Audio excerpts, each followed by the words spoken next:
Ons hoor dikwels van mense wat sê hulle is geroep vir 'n voorbidding of intersessiebediening. En dis regtig wonderlik. Maar die waarheid is egter dat dit nie 'n bediening is waarvoor slegs 'n paar uitgesoektes geroep is nie. Almal van ons, ek en jy, ons is geroep vir die bediening van intersessie. Esegiel 22 vers 30 sê, ek het gesoek na iemand wat die muur wat die land beskerm kon herbou. Na iemand wat voor my in die gaping in die muur kon staan, sodat ek nie die land hoef te vernietig nie. Maar ek het niemand gekry nie. Daar is soveel gapings in hierdie stikkende wêreld van ons.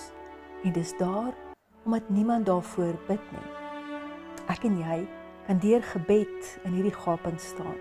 En so kan ons God se genade in daardie situasie of persoon se lewe bring.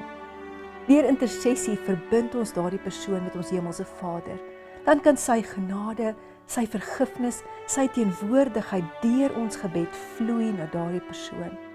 Of daardie persoon 'n gelowige is of nie, God se Gees kan dan in sy of haar lewe begin werk. Mag jy in die Gees sien dat elke gebed wat jy bid vir mense 'n koneksie bring tussen God en die persoon vir wie jy bid. En mag jy sien hoe jou intersessiegebede die gapings in hierdie wêreld herstel.